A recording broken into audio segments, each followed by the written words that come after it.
Ayan po, magandang hapon po sa ating lahat at welcome po sa ating channel, Mr. J, the PWD, hantang may kapansanan pero may pangarap sa buhay. So ito na po yung ating update sa ating pinapagawa dito sa guest room. Ito na po, mayroon na po siyang tiles.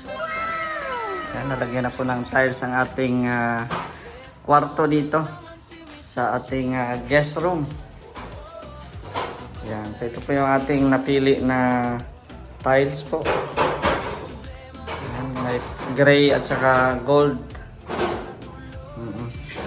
So ito po yung natapos ng ating karpintero po ngayon sa pagtatiles po nila.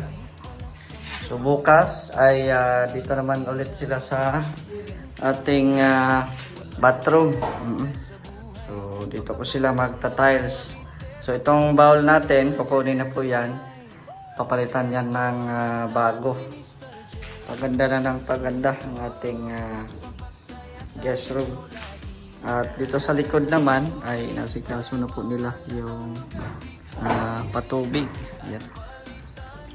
Nasikaso na po ni Kuya Gerson ang patubig natin.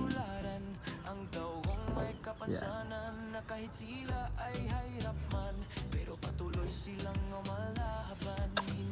So tara po, puntahan natin doon sa likod. Pero bago po tayo mapunta doon, baka bukas ilalagay na po yung bintana dito. At syempre yung dalawang awnings. At yung glass sliding natin. No? Ilalagay na po dito bukas. At again, maraming salamat kay Ate Onika sa pag-sponsor ng glass sliding door natin dito. At ayan kay Kuya Remy, Ate Helen, thank you very much. Kay Ma'am Bertus, and maraming salamat din po. Ayan, nakawitan na din po dito bukas ng aluminum na pintuan sa ating CR. Ay, dito pala si Kuya Red. Shout out. Diyan pala kayo. Napintura na po pala ni Papa Chen yung likod.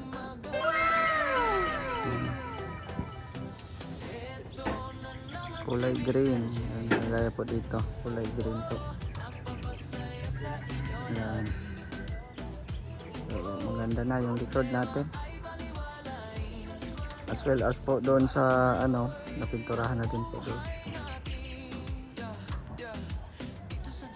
Yan. So ngayon tinatrabaho nila yung para sa tubig. Para matesting na. Maya. Salamat kay Kuya Red.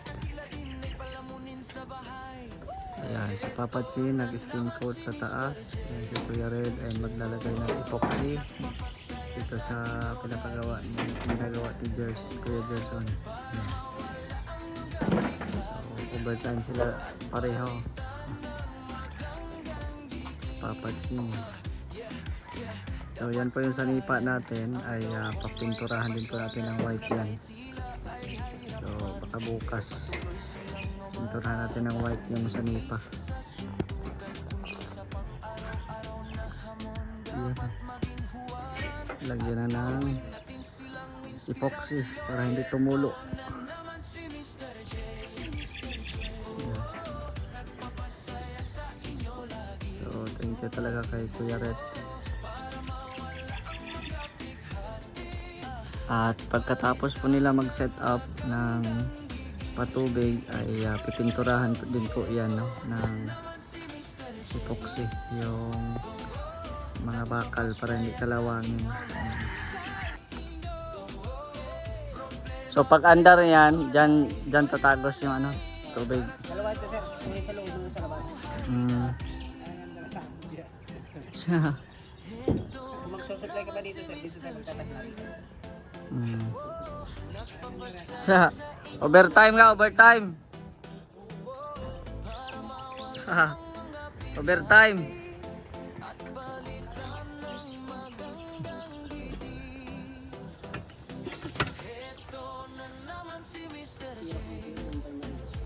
Ayan, so Yan po yung ano, temporary muna para yung mga putik dyan muna lalabas, no?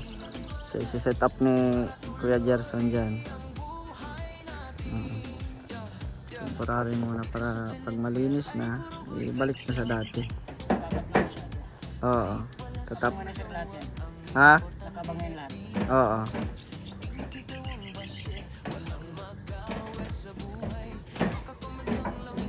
Yan, may mga abang na po yan. Oh. Kuya Red, huwag kang tumalon.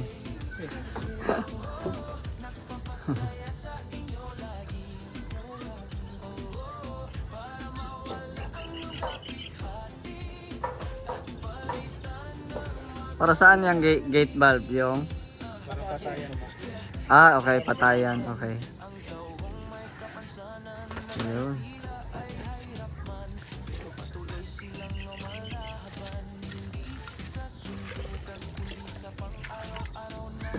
So ngayon Kuya Red, doon muna ako sa iyo mag-i-give. Kasi ano pa yan, ilang araw pa yan bago malinaw. Hindi natin magwasan yun. Kaya nga eh. Balik mo yung ramdam. Sige, mamaya. Yan, temporary muna siya dyan. Tapos, connect na. Malaki atang, okay na yan? Ilaw. Ha? Test tayo doon. Okay na? I-on ko na? The moment of truth. Ay, dito tayo makaano. Makaakyat kaya yan? Ready? 1, 2, 3, go!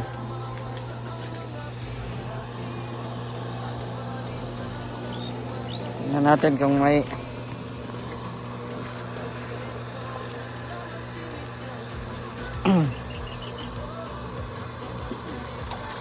yan, tingnan natin kung may lalabas.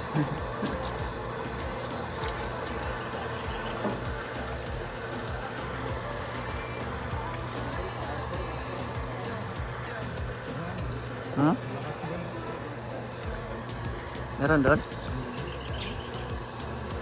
Ayun.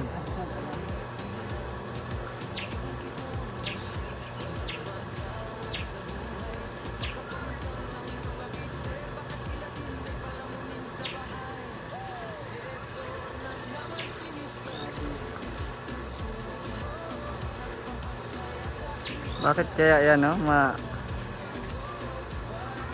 Ano-ano. Sa tuloy-tuloy. Ano yung itatakip dyan, Kuya Red? Wala. Gagano lang yan. Pag malinis na.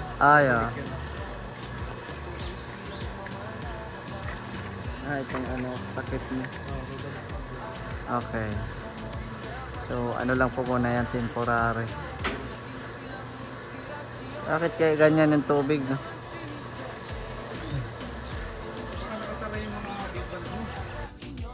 So, yan po yung nagawa po nila, Kuya Gerson. So, bukas ay papaanda rin natin po yan. Yung nakita nyo pong tubo na yan, temporary lang po yan. Pero pag na-okay na po yung ano, tubig, hindi na malabo, hindi na maputik, hindi na mabuhangin. Ayan. Ibabalik natin yan. Kumbaga, may ano po yan. Kumbaga, may takip po yung drum. Ayan po yung takip dyan. Oh. Ayan, yung takip na yan. So, ilalagay po yan dyan. No. At yan, ngayon temporary pa lang po yan. So bukas ng umaga ay papaandar rin natin yan. No? Papaandar rin natin yung pump na yan. Kasi kanina nung pagpapaandar namin ay may tumagas. May tumagas po dyan sa baba. Kasi yun nga, kaka-epoxy lang. No? Kaka-epoxy lang po. So hindi pa natigas kaya tumagas yun siya. Pero kanina nung pinatigil na namin yung tubig ay nilagyan na ng epoxy. So bukas pwede na yan pwede na yang ipaandar para yun nga mawala na yung mga buhangin. Pero hindi pa yan basta-basta na lilinaw. Mga ilang days pa yan, no? Kagaya kay Kuya Red, mga ilang days din, mga one week. no, mga ganun. So yan po yung tubo na ginagamit, temporary muna para dito aagos yung tubig, no? Hindi doon sa may pump kasi mahirap man doon. So dito muna. So ito yung mga panambak po, ito mga lupa, yan po mga nasa sako. So dyan muna pa tatagasin bukas yung ano, yung sa galing sa filter po natin. Ayan, so maraming salamat kay Kuya Gerson, kay Papa Chin, no, nag-skim coat po siya doon sa no, sa taas. At siyempre kay Kuya Red Noveno sa pag-guide din po sa ating patubig. Ayan, so ito na, maganda na yan, lalo na pag mayroon ng mga awnings at bintana, no, itong ating guest room. So yan, ito diba? So yung ilaw natin upcoming na po, paparating na po, no? Order natin sa Lazada. At bukas dito naman po yung papa-skin coat natin pag matuyo na ito. Tapos siguro bukas ay matulong na din ako mapintura dito sa ano, sa loob. Yung primer na pintura. Ayan. So dito bukas pwede na yun maikabit yung pintuan sa CR. So wala pa tayong pintuan dyan sa ating kwarto, no? So ipapasukat ko pa yan sa karpintero ko bukas. At syempre pag-ipunan pa po yung pambiling ano dyan, pintuan. Pero meron naman po tayong sliding dyan bukas, glass sliding, no? Saka bukas ikabit din. So maraming salamat kay Ate Onika. Thank you very much po. Tingnan nyo po, oh, sunset na, oh. Alas 6 na po ng gabi. Yan. So shoutout po sa mga nanonood po ngayon sa ating premiere. Maraming salamat po sa inyong lahat. At sa Team Kalingap, kay Kuya Val at Dan Kalingap Prab. So for the meantime ay itong ano natin, itong balde natin ay dadalhin muna natin doon kila Kuya Red. Kasi doon muna tayo maigib. O doon tayo maghingi ng tubig ulit kasi nga under observation pa itong ating patubig. Hugasan ko muna ito bago natin dalhin doon sa kila Kuya Red. So bukas dyan na muna kami maigib. So madami na po dito mga may bahay na Kalinga partners, no? Dito kila Kuya Red. At yun naman kila Rhea. Ayan. Diyan naman sila Kuya Brooks, oh. Lapit na din po yan kila Rhea. Tapos ito, ayan, maliwanag na.